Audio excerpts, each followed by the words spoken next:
ku tsaya ku ji inda ɗan Bello yake samo labarai sahihai akan gwamnati. Dokar ƙasa ce ta ba shi dama, ta bani dama, ta baka dama, ta bawa kowa dama domin sanin ina 'yan siyasa suke yi ko ya suke yi da kuɗaɗen al'umma. Domin ko ka zaɓe su, ku ya kamata ku rinka bibiyar kadinku, ba wai ku zuba wa 'yan siyasa ido ba.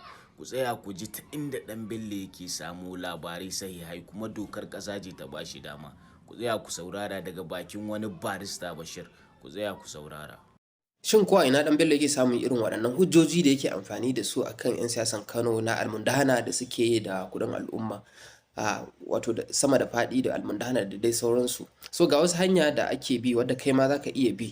Akwai doka da aka ƙirƙira wadda ake kiranta Freedom of Information Act. Wannan doka an ƙirƙire ta ne domin ba wa dama wa duk wani wanda yake buƙatan wani bayanai, ɗan jarida ne, ɗan ƙasa na gari ne, ko ma wane ne da yake buƙatan wani bayanai a wata hukuma, public institution kenan, za ka iya zuwa ka rubuta musu a wannan hukuma da kake neman wannan bayani akan waye ne kake nema, za ka rubuta musu kai bayani a wasiƙa. Su kuma dokan ta ce musu suna da kwana 7 su samar maka da wannan bayanai. Idan kuma bayanan yawansa ko kuma yana buƙatan time, to baya wuce da 14 days, wato a ƙara musu kwana 7 akan wannan kwana 7 ɗin farko. Kuma dokan ta sa su dole sai sun gabatar da wannan, wanda in ba su baka wannan bayanai ba, za ka iya kai su gaba, wato za ka iya kai report ɗinsu akan domin a bi kadi, saboda maybe ta iya yiwuwa suna so su ɓoye wani bayani ne da zai iya zama mai muhimmanci kuma ko mai amfani ga al'umma. Sai dai ba ko information da baya iya bayarwa wanda zai iya zama information ɗin kamar confidential ne, yana da ana buƙatar suru a kai, ko zai iya tada wani hayaniya ga al'umma.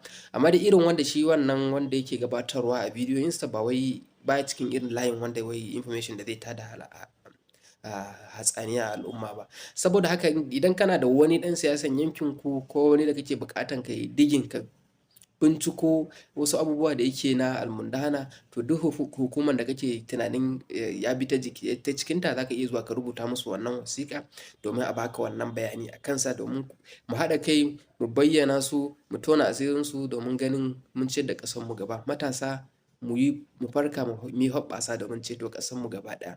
Na gode. Za ku iya following ina a channel ina Telegram, link ɗin yana comment section ko profile ɗina. Sunana Barista Bashir, sai mu haɗu a bidiyo na gaba.